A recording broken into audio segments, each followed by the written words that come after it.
Lalu kata Nabi SAW, siapa lagi yang mau menyumbang? Kata Utsman, ya Rasulullah, itu dan saya tinggal 90. Dan lagi, tinggal ini saja, saya akan genapkan dengan 10 ekor unta, biar jadi 1000.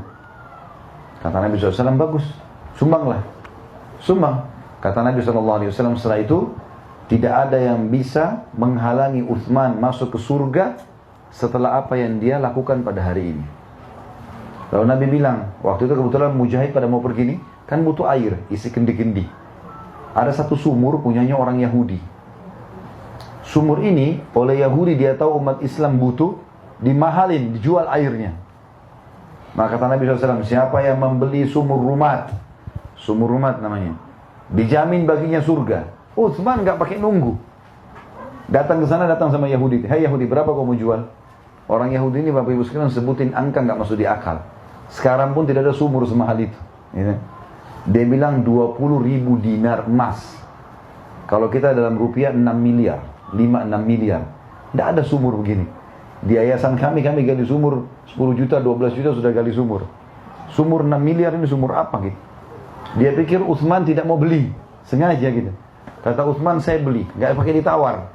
Karena Rasulullah bilang, siapa yang beli sumur rumah, baginya surga. Dia beli surga ini. Datang, saya beli. Pulang, bawa 20.000 dinar emas, bayar. Saking gembiranya si Yahudi, sampai kebetulan sumur itu ada di kebun kurma kecil. Kata dia, hai Utsman, ambil semua, sama kebun-kebunnya. Karena 20.000 dinar emas bisa beli 20 kebun kurma seperti itu. Ini, kasihlah. Utsman bin Affan itu masih haus teman-teman, dan tidak ada sumber air kecuali dari sumur zaman itu. Maka Utsman tidak minum seteguk air pun, kecuali dia sudah mengatakan, hai muslimin, ini wakaf buat kalian, silakan minum. Dan saking ikhlasnya Utsman bin Affan, Bapak Ibu sekalian, sampai hari ini sumur itu masih ada. Ingat kata-kata saya, kalau Bapak Ibu lagi ke Madinah, umroh atau haji, minta mutawifnya, bilang, bisa nggak saya mau datangi sumurnya Utsman bin Affan? Masih ada sampai sekarang. Sumur itu subhanallah, tidak ada sumur berumur sampai 1400 tahun masih bersih airnya. Di muka bumi ini tidak ada. Itu satu-satunya. Karena ikhlasnya sampai Allah berkahi. Bukan cuma itu, ada kejadian unik di sini Bapak Ibu sekalian. Di hari ini Utsman bin Affan punya rekening di salah satu bank syariah di Saudi.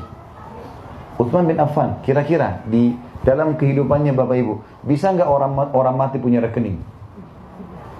Apalagi Utsman hidup di tahun 30-an Hijriah, meninggalnya tahun 37 Hijriah.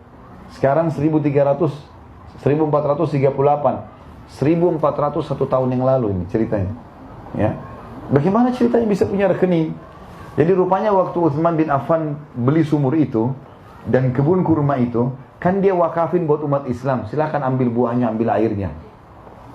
Rupanya Utsman bin Affan merawat kebun itu, ditambah pohon-pohon kurmanya, dikasih bibit-bibit yang bagus, dipekerjakan orang situ, sehingga lebih banyak hasil kurmanya. Dan setiap saat disedekahkan sama dia. Air boleh diambil, kurma boleh diambil. Waktu Utsman bin Affan mati, Ali bin Abi Thalib memasukkan dalam program pemerintah. Kebun Utsman diurus. Setengah hasil kebun kurma dikasih ke keluarganya Utsman, setengah lagi diwakafin untuk Utsman. Artinya dijual lalu kemudian disodakahkan lagi buat orang lain, gitu ya. Atau ada juga yang disodakahkan dikasih cuma-cuma atas nama Utsman bin Affan.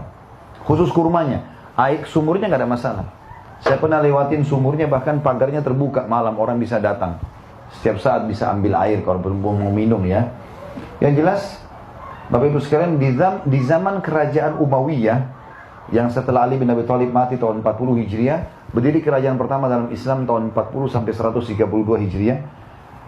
Di zaman kerajaan ini juga Abbasiyah setelahnya yang berkuasa tahun 132 sampai 656, juga Utsmaniyah yang runtuh saya ceritakan kemarin tahun 1924 dari khilafah menjadi republika, dan sampai sekarang kerajaan Saudi, kebun kurma itu masih dirawat.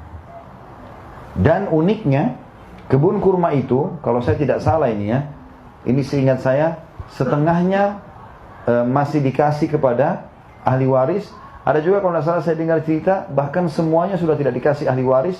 Semua hasil kebun kurma itu diwakafkan buat Utsman bin Affan. Tapi program pemerintah. Jadi pemerintah yang rawat kebun itu, hasilnya berapapun, diwakafin buat Utsman bin Affan. Apa yang dilakukan?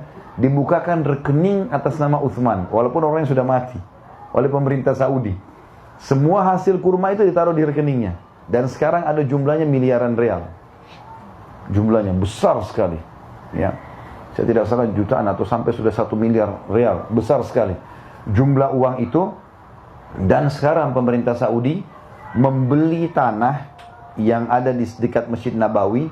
Subhanallah, itu dulu rumahnya Utsman bin Affan. Dulu dibeli dari uang itu. Lalu akan dibangunkan hotel bintang 5, juga diwakafkan buat Utsman bin Affan. Lihat bagaimana berkahnya sedekah itu kalau ikhlas karena Allah.